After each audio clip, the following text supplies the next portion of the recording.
Hey guys, it's Coach K again. Hope you guys are enjoying the very beginning of February. In Seattle here, it's been pretty cold, not a whole lot of outdoor tennis going on. But thanks to those of you that have been reaching out to me about the online serve and forehand lessons. It's been going really well.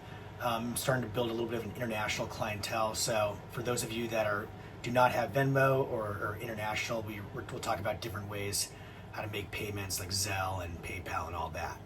So in my last longer video, we talked about how to become a 13 UTR with no talent. In this video, we're going to talk about how 99% of tennis players destroy their game, destroy their confidence based on not making the right decisions. I'm not necessarily talking about the right decisions on court.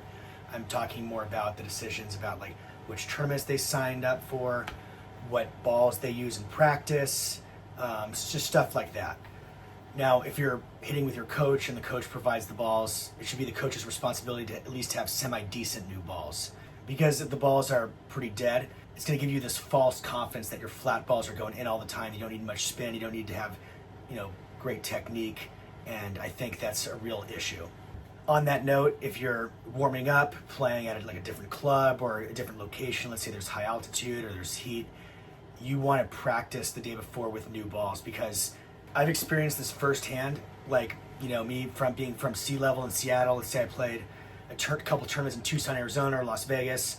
If I practiced, let's say, whether it was with one of my competitors or even my dad, and I used old balls, then when I had to play my match the next day, the balls were flying all over the place. It felt like I was hitting with a super ball, especially like it's in a hot location with altitude where it's already tough enough to make that adjustment, and then you have to adjust the new balls too. So it just becomes an insurmountable challenge if you're trying to make all these different adjustments to even more and more lively conditions. Also, if you're a league player or a tournament player, and let's say you've got a match the next day, you should know, assuming you're playing outdoors, which way the wind is going.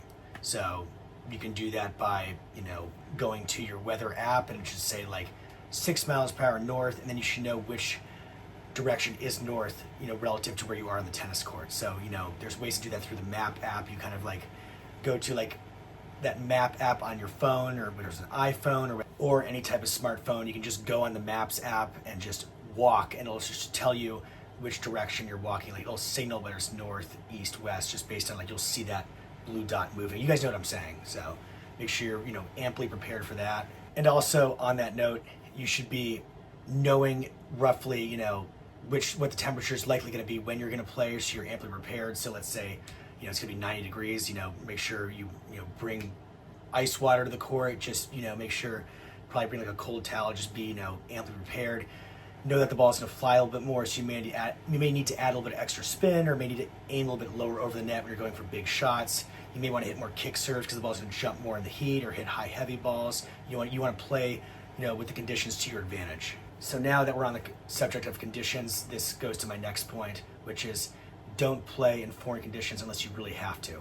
I'm from the Seattle area. It's sea level here. We play a lot of indoors. I can't tell you how many junior players especially will go ahead, in February and March, around this time, will go ahead to Tucson, Arizona or Las Vegas for a tournament that's not even that important, and they'll go and just get destroyed because, they don't have ample time to prepare for the altitude, for the crazy wind. Plus, they haven't even played outdoors in the last 3 months anyways. So not only are they making that transition to go outdoors, which is tough enough, but then they're going to a place that's 2,000, 3,000 feet above sea level where the ball's flying.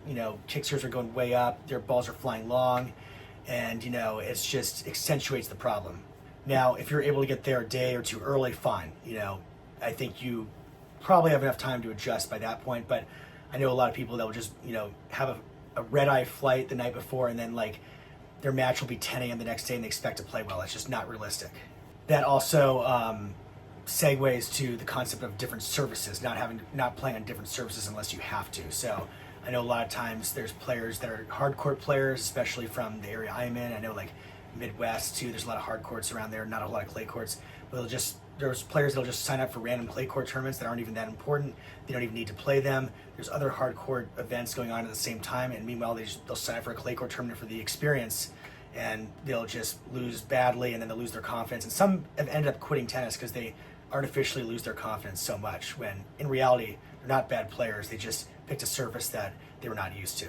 Now, if you want to know how to ideally prepare for a tournament or let's say a league match, you should know what the altitude is, whether it's sea level, whether it's 1,000 feet above sea level, whether you're playing with high altitude balls, and you can always adjust, depending on what the elevation is. So for example, let's hypothetically say you live in sea level and you're playing a tournament that's like 1,000 feet above sea level. At that point, I know 1,000 is not that much, but I would highly recommend you string your tension like about 1 or 2 pounds tighter. That should make your balls fly less. Also, you should know which balls the tournament is using. So you can go to the fact sheet, you can take a look at which balls they're using. If it says something vague like Wilson, you can always call the tournament director or email the tournament director and be like, hey, I know you guys say you're using Wilson balls. What Wilson balls? Are they Wilson US Open Extra Duty? Are they Wilson US Open Regular Duty? You should know that, for sure, because every ball plays a little bit different. And once you know the balls you're going to play with at the tournament, just buy a few cans, practice with those balls all week, and that'll already give you an advantage over your competition in that tournament that is likely not playing with those same balls. It could be something as subtle as that. That small difference there could go from, you could lose a match 6-4, 6-4 to then winning a match 6-4, 7-5 or something like that, just based on being more prepared, with factors like that. Regarding rackets, you should bring your own string for sure. I mean, you just don't know, especially if you're in some location that's obscure, like you don't know if they could even carry your string. So, buy sets of string if you don't have any extra sets to begin with. So then you're amply prepared if you do end up breaking a string and you don't have to resort to using some string you never used in your life before. Here's another piece of advice that I have that I wouldn't say necessarily mandatory, but I would highly recommend you do look at the draw. Like, I know there's players that get nervous when they're like, oh gosh, I don't want to know who I play. Because they'll be thinking about it for 4 days. And I get it, it's stressful, especially if it's someone you know or especially someone you have baggage with. But I think the advantage of knowing who you play is actually huge, because then you can get a scouting report on that person.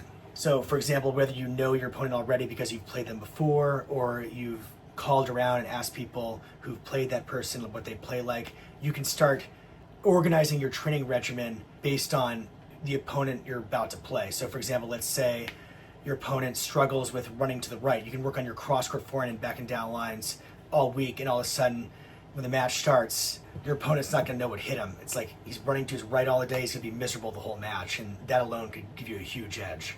And I know there's players like Adrian Manarino who, do not look at the draw. They don't want to know who their opponent is. I mean, if it works for him, that's great. I just wouldn't recommend that most people do that, in my opinion. I will say there were countless times just by, looking at the draw, knowing who I played, it really helped my training regimen, for the week before. And, I knew what shots to work on based on who I was playing, and also just knowing the conditions. So when I did go and play Las Vegas, this is back in the boys 16s, I played this tournament. It was called the Mike Agassi No Quit Championships. The guy who actually played first round was actually a better player than me, but I got there early.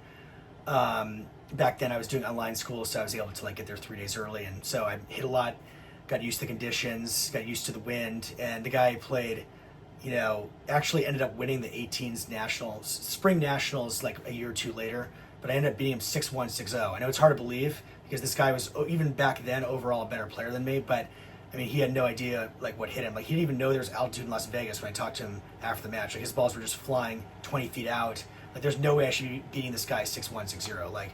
I think if we were to play, back then with our abilities back then, if we played at just neutral location, sea level, I think I probably would have lost 6 out of 10 times.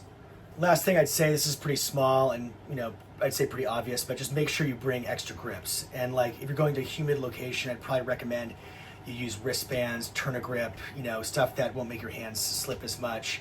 But make sure, you bring a large amount of grips, just because you never know how many overgrips you may need, especially depending on the location.